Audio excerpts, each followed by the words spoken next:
Uh, we can go with unpleasant emotions Mhm. when they are triggered without noticing them in the subconscious. Mhm. All right. And some of these emotions comes based on things happened in the past, or trauma, or stress, or anxiety. Mhm. So tell me a little bit more on what that moment when you become aware of that. So there is now exploration for us, for me to understand exactly what is it exactly that happens when difficult emotions arise. So you don't know about them, but you're saying they're unconscious and you want to bring them into conscious. So Yes. yeah. So what happened? I feel anxious. I feel tightness in my shoulders, neck, short breath, and I feel like I'm going to have panic attack. Mm. I'm not afraid of the panic attack. So, okay, I let it come. Mm. But the issue with the panic attack, it takes a lot of energy. It sucks all the energy. So Mm. I feel like I'm out of energy after. Mm.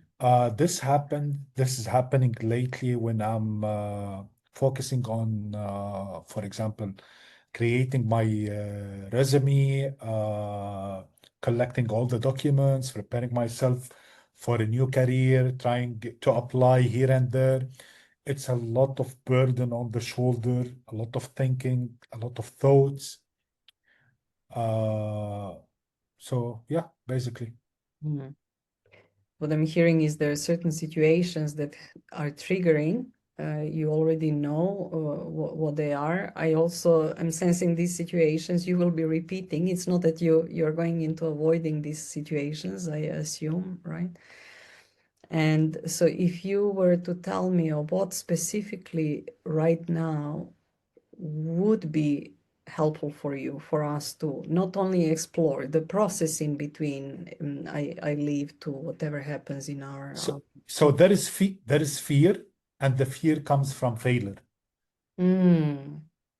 And if you imagine that you come at the end of now, let's say 15 minutes, you feel you got something out of our exchange. What could that be?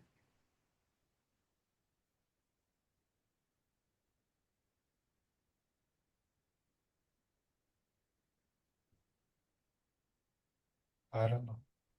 Sorry. No, no problem. So let us just pause here and just stay with not knowing. It's okay not to know. And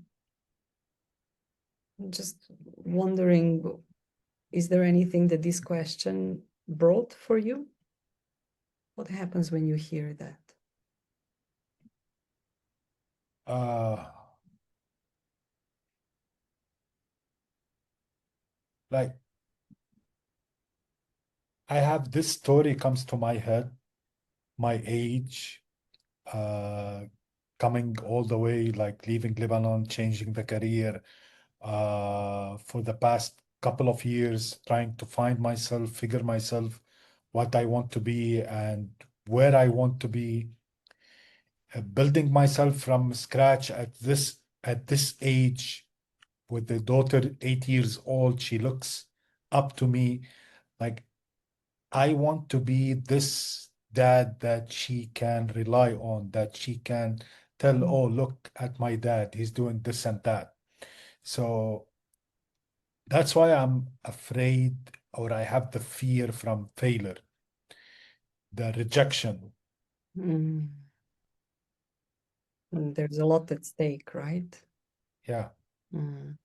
And if you were to imagine that right now you might be making one small step towards addressing that fear of failure and pressure from all those responsibilities that we could address within short time we are together, what could that be? What would be the first step of positive change? Of positive change. The the point is, I know there are things that are out of my hand. Mm. So I need to surrender. Okay. But still out there somewhere in the subconscious, someone poking from time to time. And the poke comes in and not in the right time, always not in the right time, Mhm. which is triggering a lot of things. Mhm. Mhm. But still, this, this, the ghost of Mo hiding in the subconscious, poking from time to time, Mhm. and trying to use the word what if, knowing that I'm trying to switch it to what is. So, what is happening right now? It's instead of what if, what if. So, I don't want to create this anxiety, but it's still going on. Mhm. Mhm. So thank you for sharing this element of life throwing curveballs at you. It seems that you're really in the space of experiencing that. And if I may share what I'm hearing that maybe seems to me as a realistic this step, considering the time and our connection, is that there's this curiosity of shifting or knowing how to shift from what if to what is with more ease, and to put a light towards this ghost of Mo that is in the background, and notice if there are some messages maybe that are coming out for that. How does that sound to you? So, like listening to this person and see what's going to happen. Hmm. So let's do, if you agree that this is what we could achieve by the end of the session of our time together. So have more awareness of Mo, the ghost of Mo, and also bringing some ease and resourcefulness in managing that. Would that be a fair interpretation that I have? Well, What it, we can try. yeah, all right. So I'm hearing that there is a pattern. A situation comes in, and when you're resourceful, you have the capacity, you have the belief. It's not personal. All of that is there in the place. However, from time to time, there's this voice that comes in from the background that says, "What if?" And then a series of emotional responses come in. Yeah. And would you be open that we have a mindful experiment with kind of like Of course, I'm open. looking into that voice, and maybe I know you're familiar with the concept of PEA and NEA already, and so if we were to look at this voice, the ghost that comes in and gives this question, what if, what could be the positive intention behind this inquiry?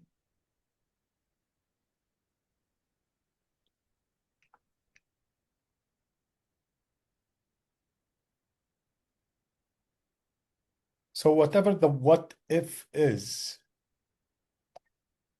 there is a switch or another pattern in my head to tweak from what if negativity into what if positivity.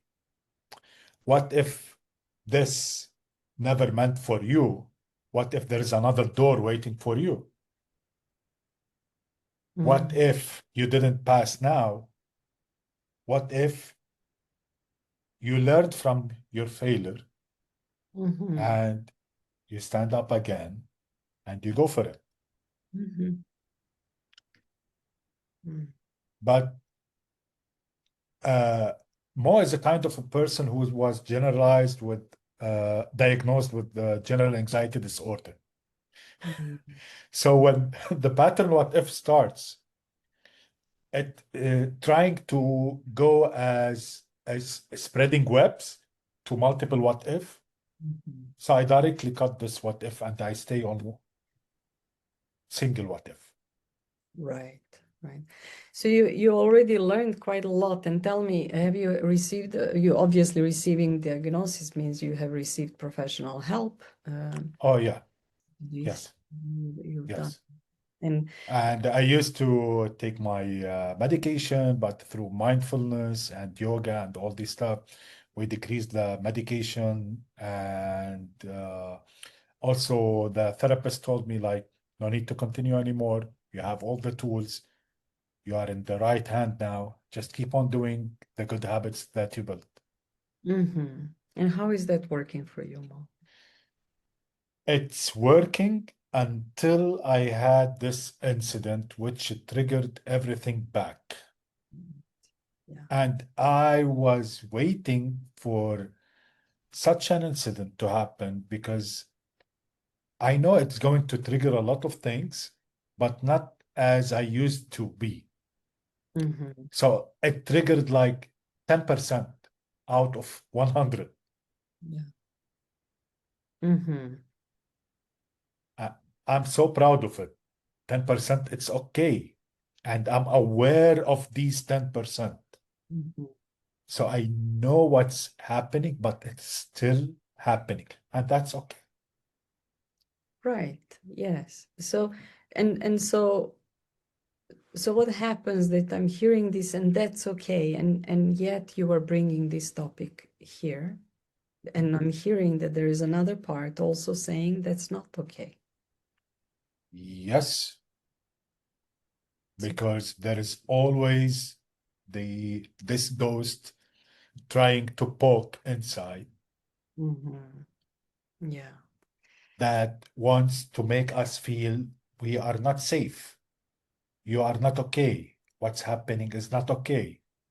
Mm. Again, you know, like my background, I'm coming from Lebanon, like suffering a lot, traumatized, all this stuff. So it's still going to be there. It's not going to be erased 100% or healed 100%. Mo, just to check with you, have you explored finding a safe space, either within you or visually? Have you ever done that Yes. kind of practice? Yeah, what could you Yes. do? Sorry? You share a bit? If I was to ask you, Yeah. go into the safe space, what does that mean? So this safe space, when I was introduced into my teacher training certificate in yoga and meditation, where I connected with myself, where I managed to accept myself, accept others, accept situations, let go of anything out of my control, surrender, surrender. Mm. Yeah, surrender. And forgiveness. Mhm, mhm, Forgiveness, just not because forgiving help the person not to keep holding this unpleasant emotion inside. It's mm. not about forgiving others. And if you were to come into understanding that when you are feeling safe, you feel capacity to surrender, to accept, to forgive, all these beautiful qualities, then how accessible is that safe space to you so that you can go into it anytime you choose? I just I just access the place when we are talking about it now. Yeah. And is that place within your body? Is that an image? It's Yes, it's yes, it's inside me. it's inside of you. Wonderful. Yeah, and And I can feel the difference now. yeah, yeah. What is the difference? Yeah. Mm, yeah.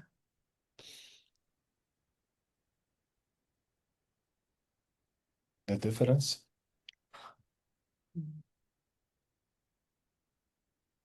uh, appreciation,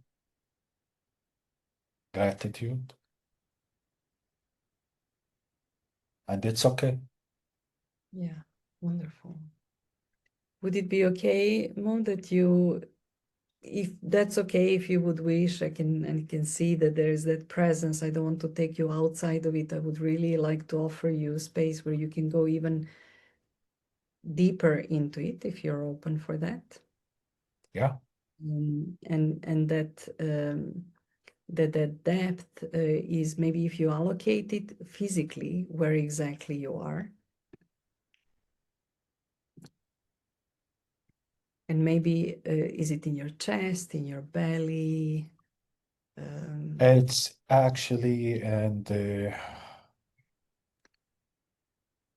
abdomen. Abdomen, wonderful. You just notice the size of it, the quality, right? And you can share, you don't have to share again, you can keep your eyes. Why, why abdomen? Because it's always been my anchor. Yeah, great. You have an anchor. Yeah.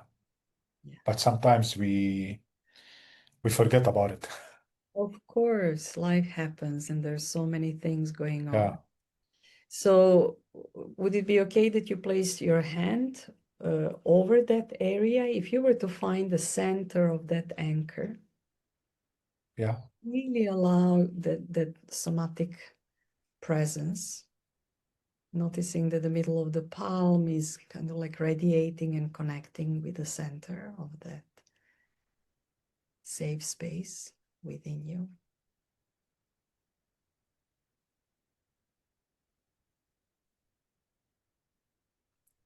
And just noticing what is arising.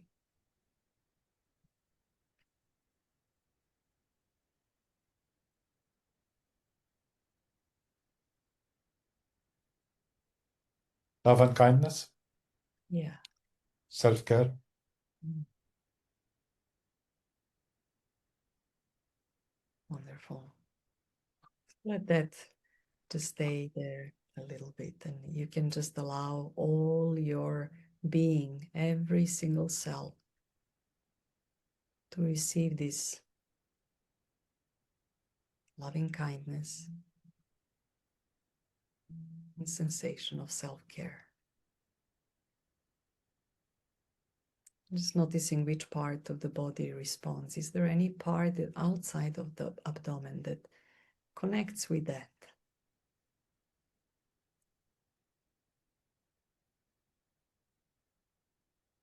Shoulders, Yeah. neck. Mhm. I can feel them relax. Yeah. I can feel the warmth around my feet. Mm. They are not cold anymore, as if the blood is flowing again. Yeah. Yeah. Actually, I can feel my entire body warm now. Mhm. Yes. And what is the warmth, the message of the warmth? When it comes to unpredictable situations such as job search or fear of failure.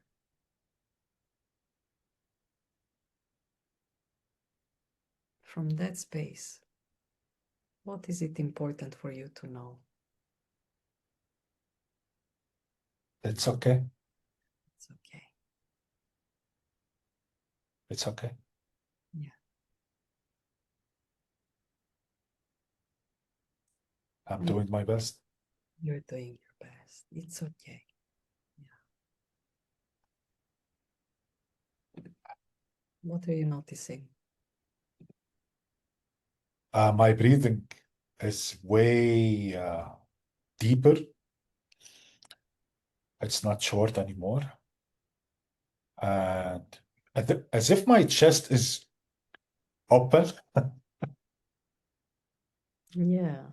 Wonderful. There's a whole shift in physiognomy um, and your composition, and the timing is going to come out off soon. I would just like to offer a coaching inquiry for you at this moment, if you're open for that, Yeah.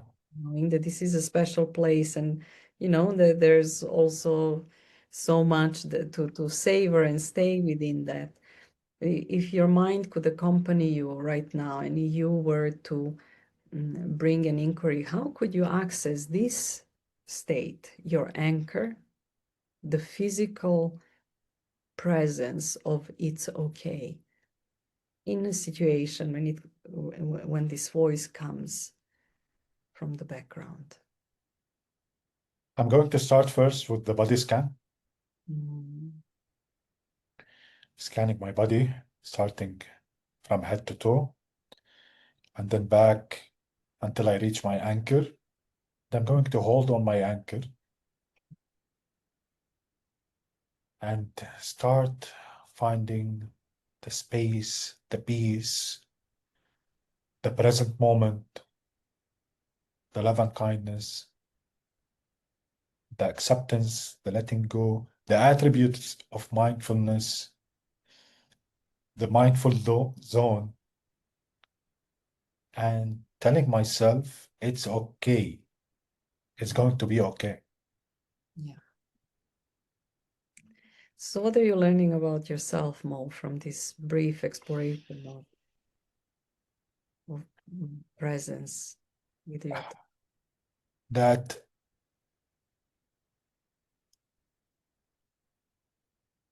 with all the knowledge and experience, the tools I had approached mindfulness, yoga, meditation, well-being, psychology, all this stuff. At the end, I'm a human being. And it's okay to go with unpleasant emotions, just label them, acknowledge them, share them, because sharing them will decrease their effect. So when you're feeling not okay, tell yourself, I'm not feeling okay, and find this emotion that is triggering you. How precious. There's some softness happening within me about you sharing your humanity and you know, I'm really having goosebumps right now, and I'm going like, yes, it's okay, and somehow I'm adopting it for myself as well. Yeah. So, Mo, do you feel you got what you needed from our brief experience? Oh, wow. Thank you. Mm-hmm. I feel like I'm a new person now. I have this new energy, this aura around me changed. Everything changed right now. Like now I'm very easy to access and talk with. Yes. Yeah, absolutely. And just a moment ago, before we started, you asked me for the difference between therapy and coaching, and what would you share now after this experience? So the I know the difference, but it's hard to apply it. So what you helped me with is coaching to find my answers that I know them, but you helped me to dig by myself and find these answers. You were you were mentoring me, coaching me to find the missing puzzles. Mhm. You weren't giving me solutions. Mhm. Yeah. It's wonderful that you just gained the experience, of that. Now there were many moments when this was showing that mentioning the therapy, the extent of your life experience, your background, cultural, and all of that. And there could be a trap of going into trying to Yeah. Yes. fix, like, or go and say, well, do this, do that, right? Like, and at the same time, as a coach, I believe you're resourceful, creative, whole. I can see how much work you have done in your life. So I'm really grateful for your honesty and vulnerability. And yes. Thank you. Thank you so much.